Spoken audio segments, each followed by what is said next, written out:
Develop the habits. You've got the brain power, you've got the energy, but develop the habits of success. So how do you start a business with no money under the worst conditions that your backer doesn't want to give you a dime? What do you do? Get ready for a lot of rejection, and at the same exact time, do the things others don't want to do. Do what's necessary. Do what it takes, no matter what it is, and try not to hurt anybody along the way. You know, I often say there should be 12 people at a table, right? And we're having a discussion about something. And something may turn up that could be an opportunity. Half the people don't recognize it's an opportunity. A lot of people are comfortable in what they're doing. They don't want change. People actually get into a zone where they're very comfortable. So they don't like the idea of risk. I see people, they want to do one little house. Then I see people that want to do 10 houses, and I see people want to do thousands of houses. Now, this isn't a good time to be talking about houses, but the fact is, if you're going to think and if you're going to be doing something, do it big. In a certain way, it's better with the banks. In a certain way, it's better with buyers. You can make it more dramatic. I've always thought that each person invented himself. For whatever reasons, through whatever circumstance, through whatever he has gone through, that we are each a figment of our own imagination. From day one, I never tried to hide that I was the girl in my apartment with the red backpack. It's like, this is who I am, and I find that people end up rooting for you and opening more doors if you're really honest early on. Some people start businesses and try to come across that they're much bigger than they are because they feel like that's the only way they're going to be taken seriously. But if you know your product's great and you know why you made it, you don't have to apologize for being out of your home or your apartment or being small. You know, to create a business, you've got to initially work day and night, weekends. It's really hard work. I worked 24 hours a day, 7 days a week, and I cared. That's what I cared about. I cared about solving problems, being successful. Anytime an obstacle presented itself, I used it to my advantage and made it work. And I never heard the word no. If I heard the word no, it meant maybe. And then I made maybe yes. In the end, luck plays a very important part in how successful you are, but the harder you work and the longer you work, the luckier you're going to be. People need to understand that we cannot take a breath, that we have competitors who want to take the food off of our table. We have an economy in which there's 8% unemployment here, 9% unemployment in the U.S., and Starbucks Coffee Company is not something you have to have. It is a discretionary purchase. And so the mentality that you need in a business today, Starbucks or otherwise, to build sustainable success and enduring success is you have to eradicate the human behavior of relaxing, the human behavior of feeling like we have won. And what I have said in the last 2 years of Starbucks is there's no celebration, there's no victory lap. We haven't done squat. I don't have the same opportunity as you do. Yeah, you do. You do. You have every bit the opportunity that I did. And so you can go out there and do it. Somebody said, well, what was your goal? Goal? Make money. You have the power to just, you can sit down, you can code something, you can try it. It doesn't matter to you whether someone thinks it's a good idea or not, because you have the power to go put that online and, and see whether it resonates and connects with people. Stay focused on the stuff that you're providing to your users. You're going to make a ton of mistakes. It doesn't matter. You don't get judged by the mistakes. People don't remember those years from now. They remember the things that you did that were good.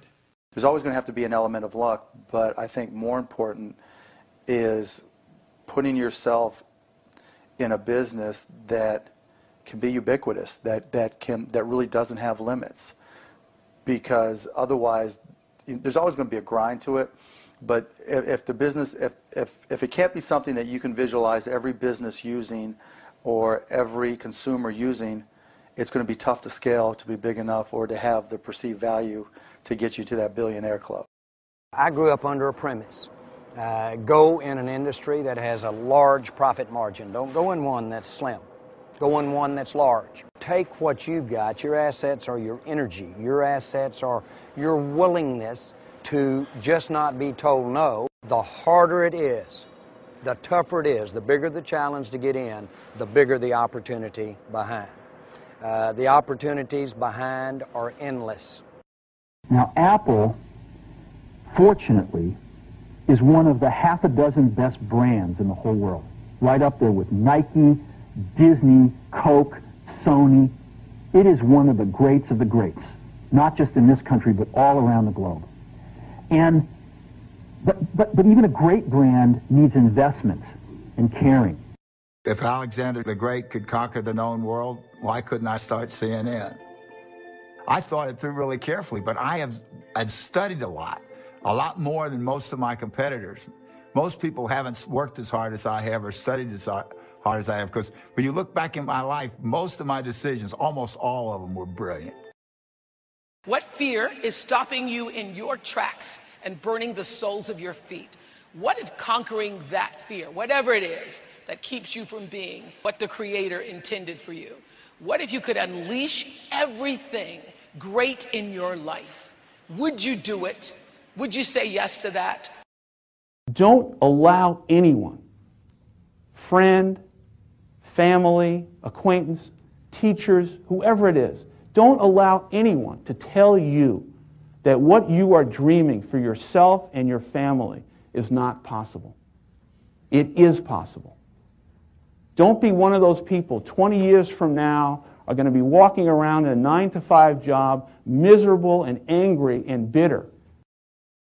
To punish failure is yet another way to encourage mediocrity, because mediocrity is what fearful people will always settle for. I like to see people. I think it's really important, even if it's 10 minutes. I hate all this new world of people aren't talking.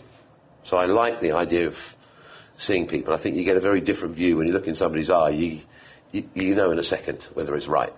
I mean, I see these people, they're like 8 yards away at a desk and they're busy. I said, go and talk to them. Why are you emailing each other? Go have the conversation. What happened before email? People spoke. Hello, good morning, how are you? Companies like Google are not getting rich on user-generated content. They're getting rich on the content of companies like Viacom, and we're not going to put up with that. We're not going to put up with people taking our product and not paying for it. They want our product, they can have it at the right price. I'm going to put the vast majority of my energy, attention, and dollars into building a great product or service, and put a smaller amount into shouting about it, marketing it. Because I know if I build a great product or service, my customers will tell each other. You have to mix in some patience with that. New companies generally shouldn't exist. Existing companies are usually pretty good at what they do. And so for a new company to exist, it not only has to come in, go into business and bring a product to market, but it has to bring a product to market that's so much better than what already exists that it punches through the sort of status quo. How can you achieve your dreams? I'll tell you the secret, but nobody ever follows it. Just do things in life the way other people don't do that. Change the status quo, and then you'll succeed. I've said that 1,000 times, nobody listens.